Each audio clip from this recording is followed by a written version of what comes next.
Hola, buenos días. Bienvenidos a todos a esta charla que va a impartir la doctora Isabel Bustamante sobre salud cerebral.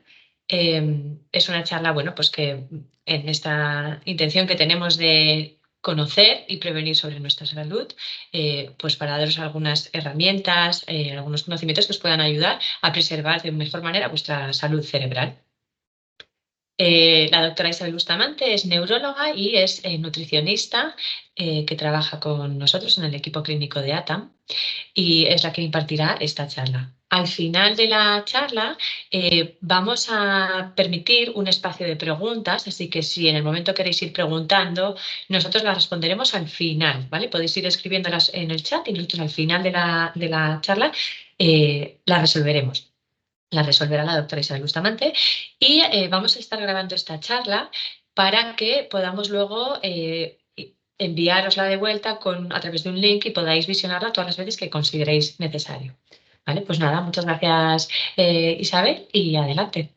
Hola, ¿qué tal? Buenas tardes. Muchas gracias por estar aquí hoy con nosotros. Nada, la idea es aprender un poquito cómo mantener una buena salud cerebral, no solamente ahora, sino pensando a medio o largo plazo y una serie de recursos que nos pueden ayudar. Una de las cosas más importantes a nivel de la salud cerebral es la alimentación. Es verdad que todos sabemos que alimentarse bien es importante, pero muchas veces no somos conscientes de cómo hay que hacerlo o no tenemos las pautas necesarias. ¿Qué es importante saber? Bueno, pues que al final es importante tener una alimentación que sea de temporada, de proximidad y que metamos cuantos más colores mejor. ¿Eso qué va a suponer? Que nuestro coste en la lista de la compra, en la cesta, sea menor, que la fruta y la verdura de temporada esté más rica porque es la que corresponde, esté más madura y además sea más sostenible. Además de esto, muchas veces no nos da tiempo a ir al mercado o al supermercado todo lo que nos gustaría. Y es importante que tengamos en casa buenas opciones que estén siempre disponibles, tanto conservas como congelado. Importante fijarse sobre todo pues, que no haya azúcar o almíbar, sobre todo en las conservas de fruta y sal en las verduras.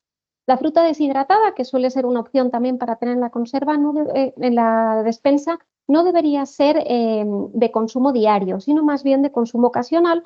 Tienen un alto valor calórico y azúcar añadido en muchos casos.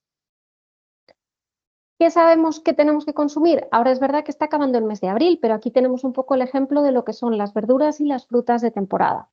Y ahora que nos estamos acercando a mayo, vemos que a nivel de frutas, sobre todo, empiezan las frutas de hueso, además de que salimos un poco ya de las manzanas, peras y cítricos que nos acompañan durante el invierno.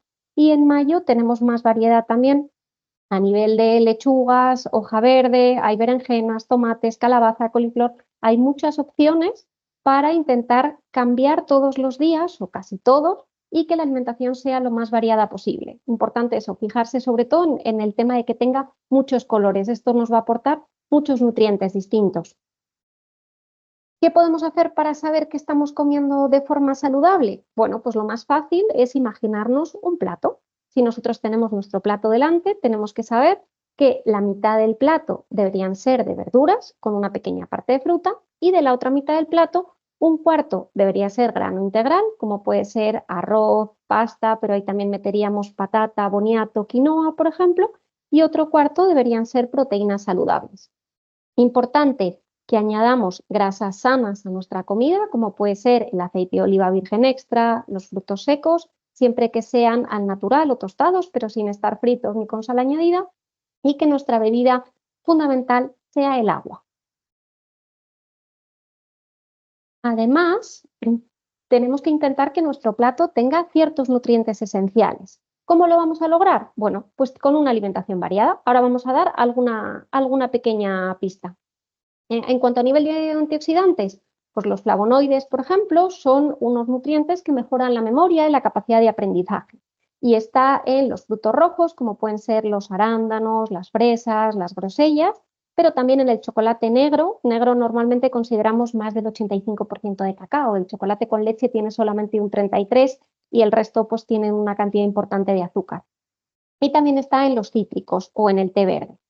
En cuanto a la vitamina C y E, pues normalmente en los cítricos, en los frutos secos está la vitamina E, sobre todo, que son ricos en grasas saludables, en las fresas, los pimientos rojos, por ejemplo, también tienen muchísima vitamina C, los kiwis, y tanto la vitamina C como la E protegen a nivel de daño oxidativo y ayudan a la reparación de las células, tanto del cerebro como del resto del organismo. Otros nutrientes esenciales son los omega 3. Estos son muy típicos encontrarlos en pescado azul. ¿Qué tipos de pescado azul tenemos? Pues los más saludables es el pescado azul pequeño, como son la sardina, la caballa o el salmón, que es mediano. El salmón se recomienda una vez a la semana, mientras que anchoas, sardinas, sardinillas, caballa, se recomienda consumir unas 2-3 veces a la semana. ¿Por qué es esto? Porque los pescados que son más grandes, como puede ser el salmón, lo que hacen es comer pescado pequeño y entonces acumulan más cantidad de metales pesados. Los pescados azules muy grandes, tipo el emperador o el pez espada, no se recomienda su consumo más de una vez al mes, precisamente por el acúmulo de metales pesados, igual que no se recomienda su consumo tampoco ni en niños, ni menores de 12 años, ni en embarazadas. Además, otros alimentos ricos en omega 3 son los frutos secos, por ejemplo, como las nueces y las semillas de lino o de chía. Más nutrientes esenciales que tenemos que aportar a nuestra dieta. Las vitaminas del complejo B, que ayudan a la síntesis de neurotransmisores, que las encontramos en verduras de hoja verde, huevos, semillas, carnes, y el magnesio, que está implicado en el funcionamiento tanto de los neurotransmisores como de la protección de las células cerebrales. ¿Vale? El magnesio, sobre todo en frutos secos, verduras de hoja verde, en aguacate. Como vemos, lo que hacemos es que con una alimentación variada podemos alcanzar todos estos nutrientes y esa alimentación que normalmente encontramos en cualquier supermercado. ¿Más nutrientes esenciales? Pues el zinc, por ejemplo, que está implicado también en los neurotransmisores, que hablaremos de ellos después, y en la generación o génesis de nuevas neuronas cerebrales, de células del cerebro. ¿Dónde encontramos el zinc? Pues sobre todo en carne roja, en carne de pollo, en frutos secos y también en ostras, por ejemplo, en este caso. El hierro, todos sabemos que es fundamental tanto para transportar el oxígeno en sangre como para que las células cerebrales funcionen de forma adecuada. ¿Qué pasa si no tenemos hierro suficiente? Pues a veces podemos tener pérdidas de memoria, estar más despistados, más débiles, más sensación de fatiga.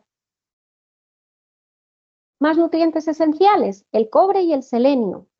Estos minerales ayudan a mejorar el estrés oxidativo, lo disminuyen y previenen el daño cerebral. El cobre lo encontramos sobre todo en marisco y en frutos secos. Y el selenio está en carnes, mariscos y en otros frutos secos, también como pueden ser, por ejemplo, los anacardos. Y especialmente encontramos el selenio en las nueces del Brasil. Estos frutos secos que se pueden llamar coquitos también, como más alargados, más grandes, un consumo adecuado de selenio mediante fuentes externas sería unas 2 nueces de Brasil al día, por ejemplo. Otro aspecto fundamental para mantener nuestra salud cerebral de forma adecuada, además de la alimentación, como ya hemos visto, es el mantenernos en movimiento. ¿Por qué es tan importante? Porque sabemos que una actividad física regular nos beneficia a nivel de la salud física, pero esto también hace que tengamos una mente mucho más ágil, resiliente y saludable. Y eso nos lleva a tener un bienestar integral mucho más holístico y que nos encontremos bien tanto a nivel físico como a nivel mental. El ejercicio físico tiene muchas ventajas. Nos ayuda a liberar neurotransmisores como son la dopamina, la norepinefrina o la serotonina y influye en la regulación del humor, la ansiedad y en la percepción del estrés. Pero también hace que se generen más neuronas cerebrales. Hace unos cuantos años se pensaba que una vez que uno nacía con las neuronas que fuese, ya no se generaban más, sino que uno tenía esa cantidad de neuronas para el resto de su vida y tenía que cuidarlas. Ahora sí que es importante que las cuidemos, pero sabemos que además se pueden ir formando nuevas neuronas cerebrales. Y el ejercicio físico es uno de los factores que influye a este nivel. Si generamos además más neuronas y sobre todo en la zona del hipocampo, esto va a hacer que tengamos más facilidad para aprender nuevas cosas y que mejore nuestra memoria. Pero es que además el ejercicio físico también aumenta el flujo sanguíneo cerebral Y esto lo que hace es que lleguen más nutrientes y más oxígeno a estas células del cerebro y además retrasemos el declive cognitivo típico que se produce por la edad, lo cual quiere decir que el ejercicio físico es una de las grandes ventajas que tenemos, no solamente para encontrarnos bien a nivel físico, sino también a nivel mental. ¿Cuáles son las recomendaciones de la Organización Mundial de la Salud en cuanto al ejercicio en adultos? Bueno, pues lo que dice la OMS es que la actividad física tiene que ser aeróbica, moderada, ¿vale? Entre 150 y 300 minutos a la semana, o bien que sea intensa, en cuyo caso necesitaríamos un poquito menos de tiempo, 75 a 150 minutos a lo largo de la semana. También se podrían combinar estos dos tipos de actividades. Además, deberíamos hacer ejercicios de fuerza de forma moderada o más intensa a nivel de todos los grupos musculares principales durante al menos 2 días a la semana. Importante, limitar el tiempo dedicado a actividades sedentarias. Muchos de nosotros trabajamos muchas horas al día sentados. Es verdad que está muy bien hacer ejercicio físico, pero el hacer ejercicio 1 hora al día, en el mejor de los casos, no compensa por las otras 8 o 9 horas que pasamos sentados. Entonces sí que es importante que hagamos pequeñas pausas a lo largo del día para poder movernos. Por ejemplo, si estamos teletrabajando en casa, pues a veces hay gente que a nivel de escritorio tiene mesas que se pueden subir en altura, de forma que a veces podamos trabajar sentados o a veces podamos trabajar de pie. Si tenemos una reunión que sea telefónica y nuestro espacio de trabajo nos lo permite, siempre está bien que la hagamos moviéndonos por la habitación en la que estemos, mucho mejor que estar sentados. Que si vamos a trabajar en coche, que podamos aparcar un poquito más lejos para arañar un ratito caminando, que intentemos subir y bajar las escaleras siempre que se pueda, evitando el ascensor. Entonces, siempre está bien que intentemos incrementar la actividad física moderada o intensa por encima del nivel recomendado. Todo eso nos va a venir bien. Yo no soy experta a nivel de ejercicio, pero solamente contar por aquí que tenemos una campaña abierta a nivel de actividad física también y de vitalidad con nuestra compañera, la doctora Maricruz Guevara, que ella va a ser un poco la que os pueda dar más pautas a nivel de ejercicio, pero yo sí que quería resaltar por aquí la importancia del ejercicio físico a nivel de salud cerebral también. Otro aspecto fundamental es el sueño. Siempre nos han dicho, no, es que hay que dormir muy bien. Pues sí, efectivamente hay que dormir bien. ¿Por qué? Porque el sueño afecta a la salud mental. Cuando estamos dormidos hace que nos recuperemos tanto a nivel cognitivo como que nos regulemos emocionalmente. Pero además el sueño regula los niveles de neurotransmisores y puede modificar los niveles de cortisol y de serotonina. Y se consolida la memoria. Cosas que hemos aprendido durante el día, si tenemos una buena calidad de sueño y de sueño profundo, hace que eso que hemos aprendido se quede más fijado en nuestra memoria. Y además, el sueño favorece la función linfática. ¿Qué es esto? Es una función de limpieza y eliminación de toxinas que hay a nivel cerebral que hace que todas esas toxinas las podamos eliminar. De hecho, uno de los estudios que se está haciendo ahora a nivel de investigación es si una afectación de esta función linfática puede ser precursora de una enfermedad de Alzheimer. ¿Por qué? Porque todas esas sustancias que nosotros igual no somos capaces de limpiar de forma adecuada se pueden acumular a nivel del cerebro y puede ser los que acaben detonando la aparición de una enfermedad neurodegenerativa. De hecho, las recomendaciones de sueño a nivel del Instituto Nacional de Salud en adultos es de 7-8 horas de sueño, intentando siempre que sean en el mismo horario. Es decir, no sirve que nuestras 7 horas de sueño sean un día a las 3 de la mañana, otro día nos acostemos a las 5 de la mañana, otro día a las 10 de la noche. Siempre se debería intentar que sea en el mismo horario. Por eso, muchas veces, además, la gente que trabaja con horarios con turnicidad tienen más problemas de sueño al ir cambiando el horario. Además de estas horas de sueño, también es fundamental que un 20, un 25% del tiempo, es decir, entre hora y media, 2 horas de lo que estemos durmiendo al día, sea de sueño profundo. Te he dejado por aquí puestas también las recomendaciones de la National Sleep Foundation, en donde habla un poquito de las horas recomendadas de sueño en función de la edad que tenemos, sabiendo que hay una pequeña horquilla, es decir, Lo habitual en edades medias son 7-9 horas, pero habrá gente que necesite dormir 10-11 y gente que con 6 sea suficiente. Pero sí es importante que tengamos una buena calidad de sueño y de sueño profundo. ¿Por qué decía yo lo de la calidad? Porque no es lo mismo calidad que cantidad. Hay gente que duerme muchas más horas, que igual dice, uy, he dormido 10 horas hoy, pero en cambio me he levantado con mucha sensación de cansancio, de fatiga, no he llegado a descansar del todo. Mientras que hay gente que tiene más cantidad de sueño profundo y por eso decíamos que incluso algunas personas con 6 horas de sueño, pero con una buena cantidad de sueño profundo, les es suficiente y se levantan al día siguiente habiendo descansado con mucha energía. ¿Qué podemos hacer nosotros para mejorar nuestro sueño? Bueno, pues es muy importante tener en cuenta una serie de factores a nivel de higiene de sueño. ¿Qué quiere decir esto? Cosas que nosotros podemos hacer para dormir mejor. ¿Cómo qué? Por ejemplo, pues una de ellas ya las comentaba, tener horarios regulares, ¿vale? Si mantenemos más o menos los mismos horarios, el cuerpo aprende y es más fácil irse a la cama manteniendo esos horarios. Importante cenar pronto. En este país, normalmente, aparte por costumbre, por problemas de horario muchas veces y trabajo y conciliación, se cena muy tarde. Deberíamos intentar cenar como unas 2 horas mínimo antes de meternos en la cama, ¿vale? En eso nuestros compañeros europeos lo hacen bastante mejor que nosotros y cenan mucho antes. Eso es lo que todos deberíamos intentar. Además de esto, es importante no tener estímulos de luz azul al menos 2 horas antes de dormirnos. ¿Qué es la luz azul? Pues la luz que se desprende normalmente de pantallas, por ejemplo, la del móvil. ¿Qué hacemos la inmensa mayoría de nosotros antes de meternos en la cama? Pues estar con el móvil en la mano. Pero esa luz azul lo que hace es que al cerebro le transmite una señal de todavía no es de noche, no tienes por qué meterte en la cama, no vas a tener sueño. Entonces, eso hace que la melatonina que genera el cerebro no se genera en la cantidad necesaria para irnos a dormir y cuando apagamos la luz nos cuesta mucho más tiempo.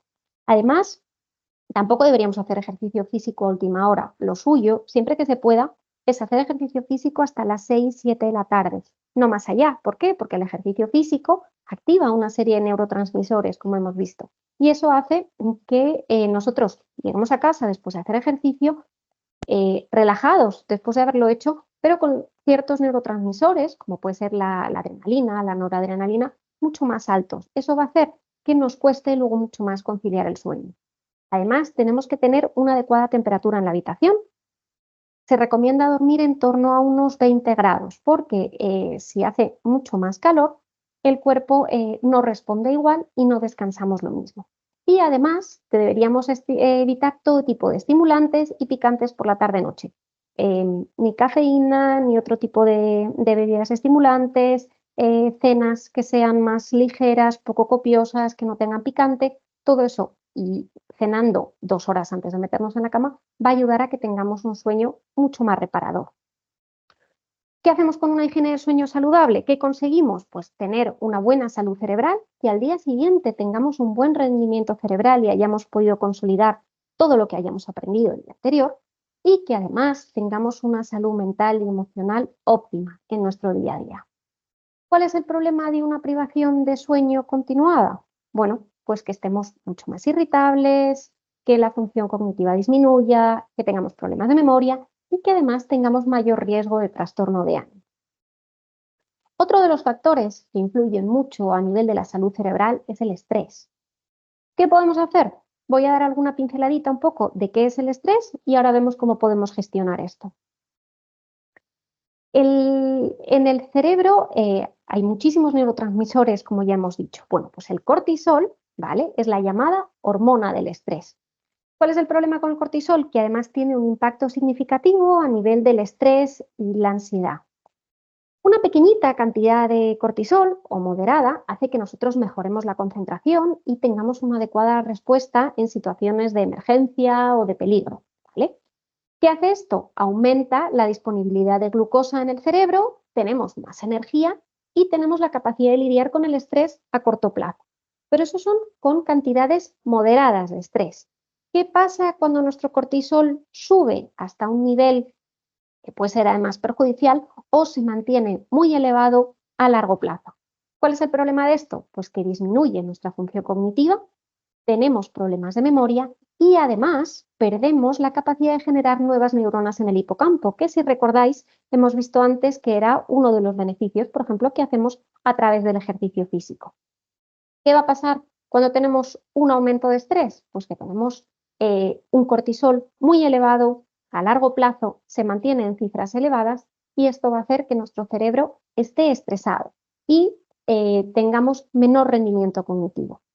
Además del cortisol, hay otros neurotransmisores que también influyen a nivel del estrés y sobre todo influyen a nivel del funcionamiento cerebral, la regulación del estado de ánimo y la cognición. ¿Cuál es uno de ellos, por ejemplo?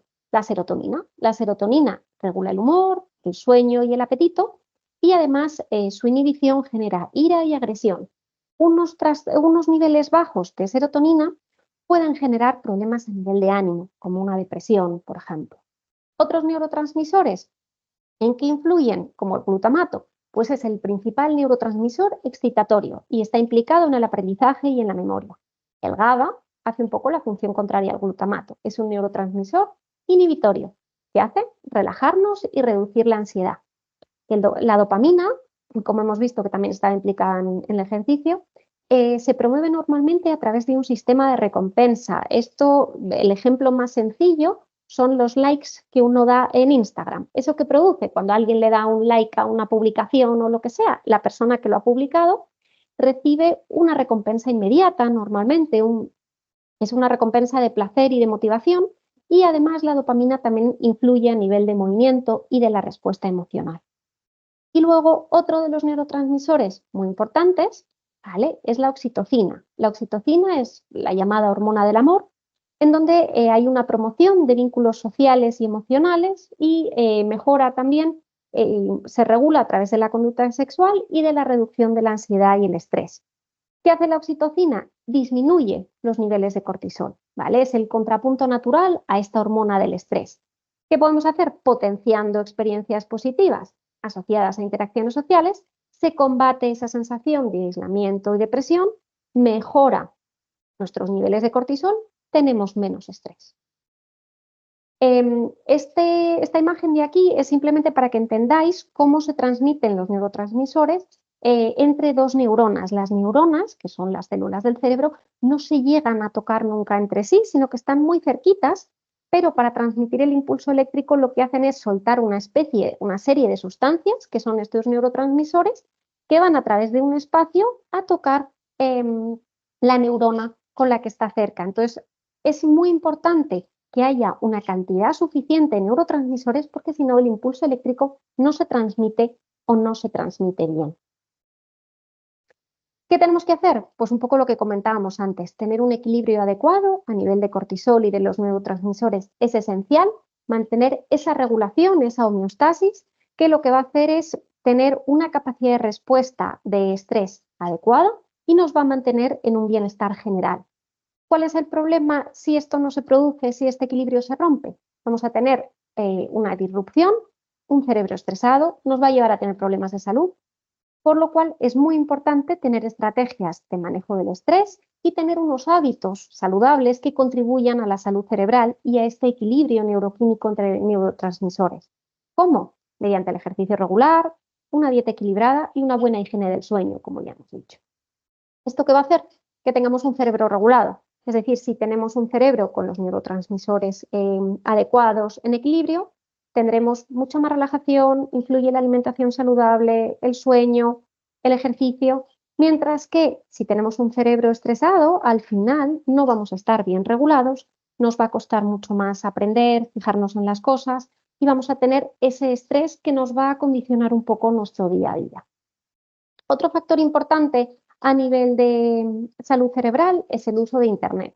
Internet nos ha arrollado a todos en los últimos años y bueno, sí que es importante, yo creo, muchas veces hacer un poquito de ejercicio de introspección y pensar si, además de nuestro día a día y del trabajo en Internet, si le dedicamos mucho tiempo o no, porque a veces, bueno, pues nos puede sorprender. Os he puesto aquí algunos de los titulares que he encontrado en prensa últimamente, que es que, por ejemplo, el uso de redes sociales en España se ha disparado, ahí está un 42 minutos de media diario por persona. ¿Qué quiere decir? Que hay gente que no tiene redes sociales, con lo cual hay mucha otra gente que está mucho más tiempo. Pero es que además España es el país donde los menores pasan más horas enganchados a las redes sociales. Invierten de media 1 hora, sobre todo en TikTok, que es la red social de vídeos rápidos, que además uno va saltando de vídeo en vídeo. Todo eso hace que estemos enganchados y pasemos más tiempo en Internet. Pero es que además el 35% del tiempo diario de un español medio lo pasa con pantallas de móviles y ordenadores. Mucho de este tiempo está relacionado con el trabajo, pero luego hay que mirar cuánto de este tiempo de ocio también relacionamos con pantallas, con Internet. Y luego tenéis un pequeño gráfico también que muestra la evolución del tiempo medio diario que se destinaba a navegar por Internet desde los años 2000 hasta 2023 en minutos diarios. Y simplemente por dar una serie de estadísticas, os destaco aquí una que me ha llamado especialmente la atención. Los españoles invertimos unas 5 horas 42 minutos diarios de media en Internet, de las cuales 1 hora 54 minutos están dedicadas a las redes sociales. Esto es de febrero de este año, o sea que está bastante actualizado. Yo os invito a que cuando acabemos la charla echéis un vistazo al tiempo de uso del móvil. Por ejemplo, el móvil, hay una de las aplicaciones en ajustes, se puede ver el tiempo de uso, a qué dedicamos nuestro tiempo, si es en Internet, es en redes sociales, es en WhatsApp, porque muchas veces nos podemos llevar una sorpresa bastante importante del tiempo que le dedicamos a una pantalla. Y como hemos dicho, más pantallas además nos cuesta más dormir, nos engancha más tiempo. Y al final hace que nuestro cerebro también, aunque nosotros no lo queramos, esté más estresado, aunque de hecho pensemos, me meto en redes sociales antes de meterme en la cama, me ayuda a relajarme, muchas veces podemos conseguir el efecto contrario. Y además tenemos que pensar que las redes sociales están pensadas para engancharnos, porque ellos viven de eso. Entonces, para ellos es mucho mejor que nosotros veamos un vídeo detrás de otro y haya cosas más a menudo que nos enganchen. Todo esto además hace que a nosotros nos cueste más fijar la atención. El hecho de que haya un vídeo, otro, imágenes, hace que el cerebro esté saltando de imagen en imagen, de vídeo en vídeo y no nos centramos. De hecho, hace unos cuantos años, no sé si lo recordáis, cuando uno leía el periódico por internet o buscaba algo en una página web, uno llegaba al final y ahí se acababa. Y tenía que darle a la siguiente página de búsqueda, como sigue pasando en Google. ¿Qué pasa? Que en muchos sitios se dieron cuenta de que eso suponía que la gente dejase de prestar atención. ¿Qué hicieron? Sacaron el scroll infinito. ¿Qué significa esto? Que uno, sobre todo en redes sociales, puede estar horas y horas y horas viendo publicaciones porque no se acaban nunca. Y esto hace que nuestra atención se fije más en eso y perdamos la atención en otros focos. Así que yo os invito a que después de la charla reviséis cada uno el tiempo de uso en el teléfono porque, bueno, pues muchas veces nos podemos llevar una sorpresa con la que no contábamos. Otros factores a nivel de salud cerebral es la contaminación ambiental. Muchas veces nosotros no podemos cambiar donde vivimos, pero sí que quiero dejar una frase por aquí que a mí, bueno, me llamó mucho la atención cuando estuve investigando sobre el tema, que es que el código postal de una persona afecta mucho más a su esperanza de vida que su propio código genético.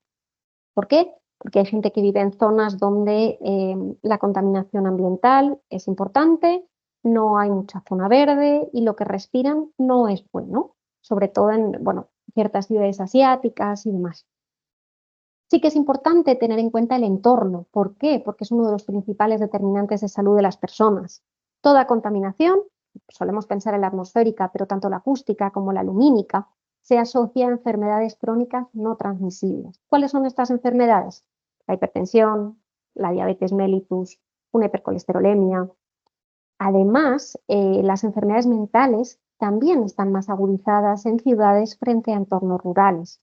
Hay mayor prevalencia, hasta un 49% de prevalencia de depresión, ansiedad o incluso de trastorno de estrés postraumático en una ciudad respecto a una zona rural. Y además, la exposición continua al ruido, por ejemplo, disminuye la capacidad de concentración, aumenta el insomnio y puede favorecer también a largo plazo el desarrollo de demencia o de deterioro cognitivo. Simplemente por si queréis cotillear un poco un visor de calidad del aire, os dejo aquí un enlace en donde se ve toda España, donde hay zonas de mejor calidad del aire o cómo está cada día. Muchos de nosotros vivimos en ciudades y eso no lo podemos cambiar, pero sí podemos intentar los fines de semana, por ejemplo, cuando tengamos algo de tiempo libre, salir al campo. Nos alejamos de las pantallas, vamos con amigos, con familia, nosotros solos, hacemos ruta por el campo, aumentamos el ejercicio físico y además mejoramos a nivel de calidad del aire. También es importante a nivel de salud cerebral el entorno y las redes de apoyo. Uno de los ejemplos que comentaba antes es el reunirnos con amigos, tener relaciones sociales para aumentar la oxitocina. Como decíamos, la oxitocina es la hormona que le pone un contrapunto al cortisol, por ejemplo. Entonces, esto va a hacer que nuestros niveles de cortisol disminuyan.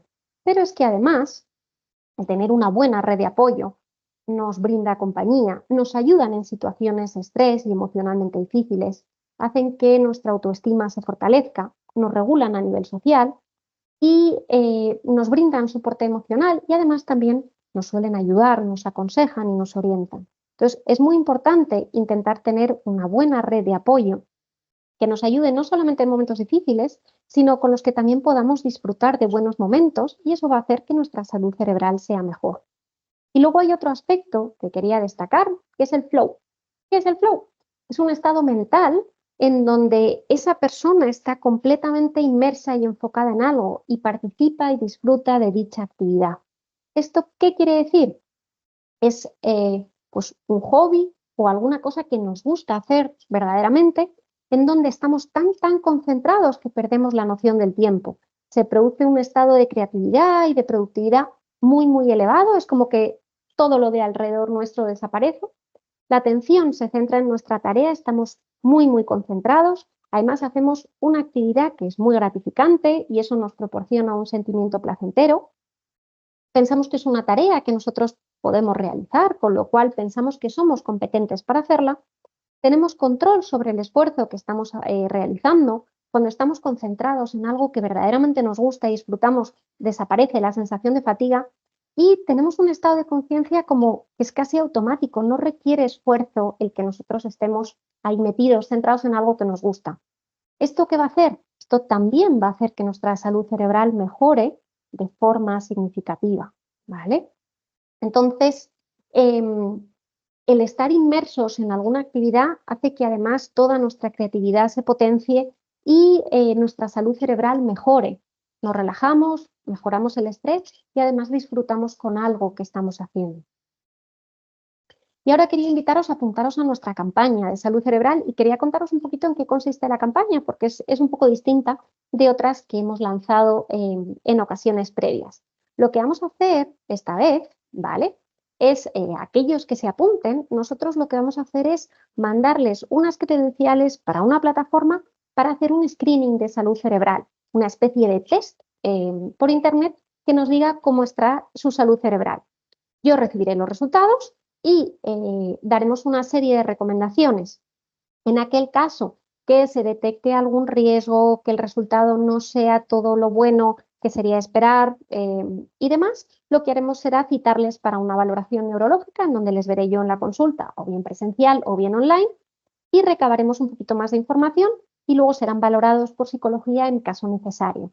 Pero sí que queríamos darle, bueno, pues una vuelta de tuerca a la campaña y hacer algo un poquito distinto y sobre todo un poquito más completo. Entonces yo desde aquí os invito a apuntaros. ¿Qué tenéis que hacer para apuntaros? Pues nada, meteros en la página del equipo clínico de ATAM, en el formulario, que lo hemos colgado también ahora mismo en el chat para que podáis apuntaros desde ahí. ¿Vale? Ponéis vuestros datos, os sale una pantallita como esta, en donde tenéis que seleccionar la campaña de salud cerebral, rellenar vuestros datos y nos llegará a nosotros en forma de correo electrónico y os mandaremos al correo que nos pongáis ahí las credenciales para que os conectéis a esta plataforma con la que colaboramos para hacer el screening de salud cerebral. Y en función de eso, bueno, pues vemos qué podéis necesitar. Y por mi parte, nada más. Si queréis que hagamos alguna pregunta, tenéis alguna duda. Pues muchas gracias, Isabel. Pues han ido poniendo bastantes preguntas y bueno, la primera sería que si tienes un cuadro o un lugar donde poder descargar un cuadro por meses de frutas y verduras de temporada, que en casa no terminamos de tenerlo claro. Vale, o sea, vais a tener la grabación que, claro, sale el mes de abril y mayo. Bueno, luego pregunto a ver cómo podemos hacer para tener un cuadrito con los distintos meses, por ejemplo. A ver, no sé si os lo pudiésemos hacer llegar de alguna forma. Luego miro a ver cómo podemos hacerlo, ¿vale? Genial. Pues hay otra pregunta que dice, si tienes tendencia al hígado graso, ¿hay que evitar el atún? No, en principio no, ¿vale? El hígado graso es verdad que hay como su nombre indica, un exceso de grasa a nivel hepático, pero aunque parezca mentira, este exceso de grasa no se produce por grasa saludable, sino normalmente por un exceso de productos azucarados y ultraprocesados que lo que hacen es que se transforman en grasa en nuestro hígado y se acumula.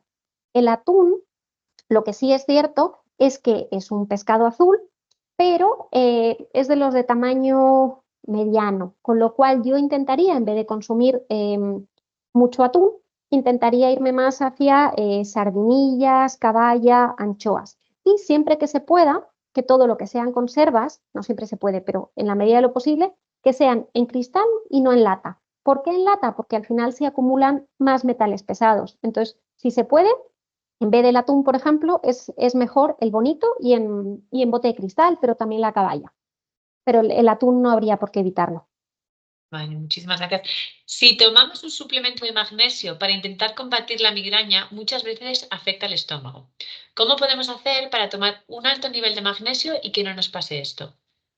El tema es que magnesios que se vendan como suplementos hay muchas formas. Hay óxido, hay citrato, hay bisglicinato. Entonces, es importante elegir un suplemento que nos ayude específicamente para la migraña, pero habría que verlo un poco en conjunto, porque muchos de ellos, sobre todo el óxido y el citrato, afectan más a nivel de estómago, dan más sensación de ardor. Algunos de ellos, de hecho, facilitan el poder ir al baño, con lo cual hay gente que igual no necesita ese tipo de magnesio y puede tener incluso episodios diarreicos. Entonces sí que es importante elegir un buen magnesio, ver con qué está acompañado, pero yo no me gustan las recomendaciones de suplementación de marcas específicas. Habría yo para eso prefiero verlo en consultas, por ejemplo, ¿vale? Porque hay que Vale, intentar un poco personalizar el tema de los suplementos. vale. Aquí hay otra pregunta que dice, ¿esa generación de neuronas cerebrales es en todas las zonas del cerebro cuando hablas de que se pueden generar nuevas neuronas, ¿no? Y la pregunta es, ¿en personas con Alzheimer, la generación de esas neuronas les permite mantener capacidades funcionales? Es decir, si se generan en todo el cerebro y si... Vale. A ver, esas neuronas que hemos contado que se generan, de las que hemos hablado sobre todo son de las del hipocampo, que hay un aumento a nivel de memoria y de aprendizaje. El problema en personas con Alzheimer y con otras enfermedades neurodegenerativas es que lo que se produce es un depósito de proteínas a nivel del cerebro, que eso hace que no sea fácil generar nuevas neuronas y que además las que hay no funcionen como debería. El Alzheimer además es una enfermedad multifactorial en muchos casos. Entonces, realmente la gente que tiene un deterioro cognitivo muchas veces no tiene esa generación de neuronas. Además, con los años, cuando uno va cumpliendo años, no se generan la misma cantidad de neuronas que cuando alguien es joven. Entonces, es un poquito más complicado por eso. Lo que sí es cierto es que personas con Alzheimer si hacen estimulación cognitiva, ejercicios de memoria, ejercicio físico y tienen una buena calidad de sueño, las neuronas que tienen y alguna otra que puedan ir generando van a funcionar mucho mejor que en casos en los que esto no se produzca. Vale. ¿Cómo podemos saber si tenemos un sueño profundo adecuado?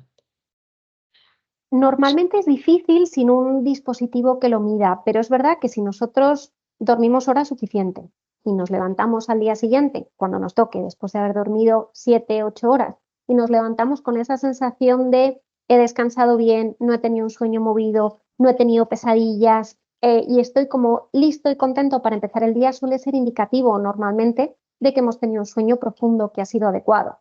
Si por el contrario nos hemos despertado 4 veces, teníamos calor, luego teníamos frío, luego nos hemos levantado al baño, luego nos ha costado volver a dormirnos, lo habitual es que no tengamos un sueño profundo suficientemente prolongado, ¿vale? Entonces, muchas veces con la sensación al día siguiente, según cómo nos encontremos, suele ser suficiente, no es necesario tener un dispositivo que lo mida, salvo que haya un problema de sueño importante.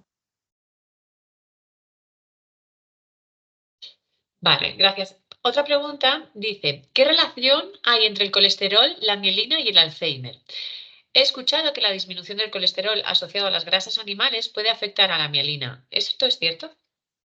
A ver, el colesterol en su justa medida es necesario para el funcionamiento de las células, tanto cerebrales como del resto del cuerpo, pero sí que es verdad que parte de la pared celular, sobre todo a nivel del cerebro, está formada por colesterol. Entonces, es importante tener unos niveles bajos de colesterol para prevenir enfermedades cardiovasculares, como puede ser un infarto de miocardio a nivel de corazón, pero es verdad que niveles demasiado bajos de colesterol, sobre todo del HDL, que es el bueno, también pueden ser peligrosos. En principio, llevando una alimentación saludable y que no tengamos un exceso de grasas saturadas y menos de grasas trans, que son unas que se modifican normalmente en productos ultraprocesados, normalmente suele ser suficiente y no hay una afectación a nivel cerebral. Hay muchas cosas que influyen, pero, pero sí que es verdad que el colesterol, bueno, lo necesitamos para mantener nuestra función cerebral, pero tiene que ser colesterol del bueno, por así decirlo, que es que hay muchos tipos de colesterol. Otra es, ¿cómo se puede medir el cortisol y o se puede reducir con algún medicamento? El cortisol se puede medir mediante una analítica. Lo que pasa es que hay que hacer, para saber exactamente los niveles de cortisol, hay que hacer una analítica después de un tiempo de reposo y demás. Pero esto no es una cosa que se haga de rutina. Normalmente esto sí que se mide en ciertas enfermedades, por ejemplo, de glándulas suprarrenales. El cortisol del que nosotros hablamos a nivel de neurotransmisor, de tener un exceso, no se puede medir con una analítica. Lo que sí sabemos es cómo manejarlo con todas estas pautas para tenerlo un poco a raya. Y tampoco hay ningún medicamento que nos reduzca el cortisol. ¿Vale? Has hablado del glutamato. ¿No es eso lo que ponen a algunos productos ultraprocesados para que sepa mejor? ¿Cómo afecta a nuestro cerebro comer esos alimentos que tienen glutamato añadido? Vale, es que hay dos tipos de glutamato. El glutamato del que hemos hablado nosotros es un neurotransmisor y el glutamato el que mencionan aquí en el chat es un conservante. Es como una especie de polvito blanco que lo que hace es añadir sabor y hacer que las cosas sean más palatables. ¿Qué quiere decir esto? Que hace que nos gusten más y comamos más. Esto es súper típico encontrarlo en productos ultraprocesados tipo las patatas fritas de bolsa, por ejemplo, que uno dice, uy, es que me como una y no puedo parar, o los nachos que vienen como con algunas especias por arriba y demás. Entonces, en principio son dos cosas distintas, ¿vale? Una cosa es el glutamato tipo conservante y otra cosa es el glutamato tipo neurotransmisor. Comentan aquí que el alimenticio se llama glutamato monosódico. Ujú. Vale. Preguntan también que no se ha hablado nada del colágeno o que no lo han escuchado y que si podrías hablar algo de él. El colágeno es una sustancia muy importante para nuestros huesos y articulaciones y además mejora también en la elasticidad de la piel, pero normalmente con una dieta equilibrada no solemos necesitar requerimientos extras, salvo en algunos momentos puntuales. Por eso no lo he mencionado. Vale. Silvia pregunta en qué consiste la prueba de screening, cuánto tiempo dura y qué es lo que mide exactamente. Vale, la prueba de screening son como más o menos unos 20-30 minutos y es una especie de test que hacemos online que mide distintas funciones del cerebro, desde atención, a nivel cognitivo, cómo estamos, son como distintos ejercicios que hay que estar atento y leer bien las instrucciones porque cada uno mide un nivel distinto a nivel cerebral. Entonces, es una cosa que es fácil de hacer y que nos puede dar bastante información.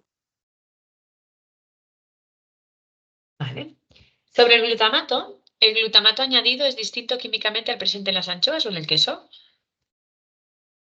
Sí, o sea, el glutamato añadido es un conservante, es el E671, si no recuerdo mal, y normalmente tanto las anchoas como el queso a nivel nutricional tienen un sabor muy característico. Por ejemplo, el queso es rico en tiramina, que es lo que muchas veces hace que a mucha gente el queso le enganche, por así decirlo. Gente que es muy quesera, pero no tiene nada que ver con el glutamato que se añade, que es muy típico, por ejemplo, de restaurantes asiáticos hace muchos años se le llamaba, estaba muy relacionado con lo que llamamos el síndrome del restaurante chino, que era que uno iba a comer a un restaurante asiático y al día siguiente muchas veces tenía dolor de cabeza, dolor de tripa y demás por la cantidad de conservante que se le ponía. Vale, muchas gracias. Preguntan cómo afecta la meditación a reducir el estrés en el cerebro y aumentar su salud. ¿Cuánto tiempo es necesario para que sean efectivos y notables los efectos de la meditación en el cerebro? Vale, la meditación ayuda a reducir el estrés, normalmente además porque aumenta la oxitocina, nos lleva a ese estado de relajación y hace que el cortisol se disminuya. Yo creo que lo ideal sería que todos pudiésemos meditar un ratito todos los días. Habrá gente que con 5 minutos le sea suficiente, pero es verdad que ya se han visto cambios en el cerebro cuando uno lleva como un programa de 8 semanas seguidas. Lo importante luego es poder mantenerlo. Vale. Ay, lo siento, parece que te da error. No sé si es que a lo mejor hay muchas peticiones y a lo mejor hay que intentarlo un poco más tarde. Entonces, a lo mejor te invito a que lo pruebes un poquito más tarde, ¿vale? Eh, Pues hacen una pregunta sobre cómo se puede obtener o cómo te puedes apuntar a la newsletter, obtener más información más regular de ATAM. Nosotros tenemos un blog del equipo clínico en el que colgamos todas las actividades que hacemos y de vez en cuando, yo creo que no hay una newsletter como tal, pero de vez en cuando mandamos correos sobre situaciones concretas o campañas concretas que estamos realizando, ¿no? Y creo que están planificados algunos correos en algún momento. Si esto cambiara, pues yo creo que se avisaría. Pero te invito a acudir al blog de nuestro equipo clínico, que voy a buscarlo y lo voy a poner en la página web. Vale. Vamos a dejar la grabación de este vídeo, o sea, de esta charla que ha dado Isabel, y probablemente la pongamos en nuestro blog del equipo clínico, ¿vale?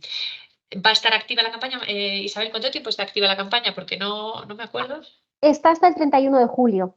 ¿Vale? Y cuando os mandemos las credenciales es algo que vosotros podéis hacer en cualquier momento, en un ratito libre, que no es que haya que hacerlo inmediatamente según os lo mandemos. Vale, os he dejado aquí el acceso al blog del equipo clínico, donde está la información, colgamos artículos que tal vez puedan ser interesantes sobre salud y bueno, y de vez en cuando pues, se van mandando informaciones de actividades que tenemos activas o campañas que vamos activando.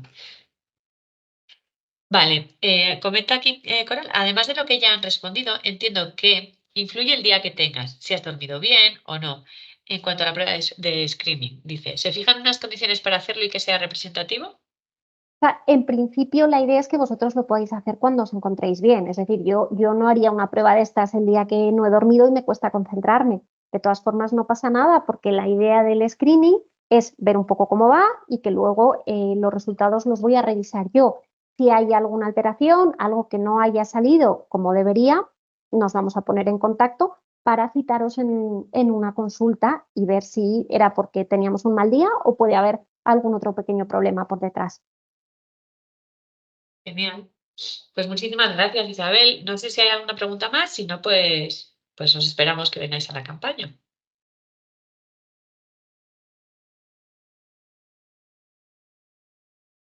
Preguntan, Isabel, si son todos preguntas de test. No, son como distintos ejercicios. A veces hay que arrastrar el ratón para llevar una bolita de un sitio a otro. O sea, esto no va a ser cuántas horas duermes, qué comes al día, no, sino que son una serie como de ejercicios más interactivos, más ameno, para ver un poco si el cerebro se fija, cómo tenemos la atención, cuál es nuestra capacidad de respuesta. las típicas imágenes que te dan como una secuencia y luego ves si se repiten o no, si hay alguna que ya la han puesto antes o no, ese tipo de ejercicios. No, no es un test como tal. No sé si con eso más o menos entendéis un Ejercicios, ¿no? poco en qué Son consiste. actividades de funcionamiento, que miden el funcionamiento, ¿no? De la atención, de la memoria, a través de juegos, ¿no? Eso es. Y me preguntan aquí que desde el formulario no se puede entrar a la campaña de la salud cerebral. Si a lo mejor entraste el otro día y te metiste con la de salud física, se te ha quedado a lo mejor bloqueado. No sé si puedes a lo mejor refrescar o cambiar de explorador, o si no hacerlo en otro momento, porque a mí si me sale, no sé cuál puede ser el problema. Tal vez intentarlo en otro momento.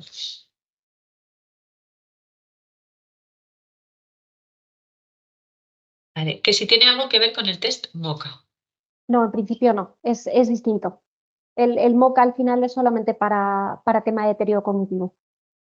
Vale, me indican que para refrescar el navegador que puedes pulsar el scroll F5. Y por otro lado, preguntan si yo tengo alguna intolerancia o alergia al níquel, y muchos alimentos para mí son perjudiciales aunque sean sanos. Bueno, Claro, o sea, simplemente. es verdad que no todo el mundo puede consumir todos los alimentos, pero la idea de esto era dar sobre todo para población general. Lo otro, lo suyo es verlo de forma individualizada para ver qué alimentos pueden suplir esos que nosotros no podemos tomar por intolerancia, por ejemplo. Preguntan que si hay una edad determinada para hacer la prueba. Normalmente mayores de 18. Vale, y la salud física es una charla que dio nuestra médico rehabilitadora el martes pasado, y es una campaña que también está activa, que también colgaremos en el blog de ATAM el vídeo de la campaña, que es muy interesante y que os animo a verlo.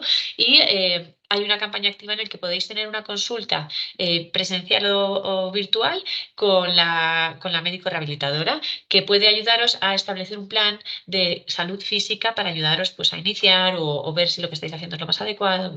Eso que lo sabrá hacer ella, y también muy recomendable.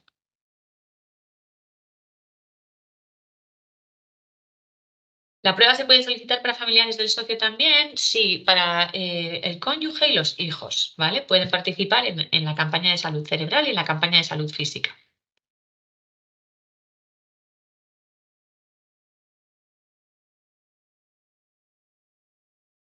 Bueno, pues muchas gracias a todos y os esperamos aquí.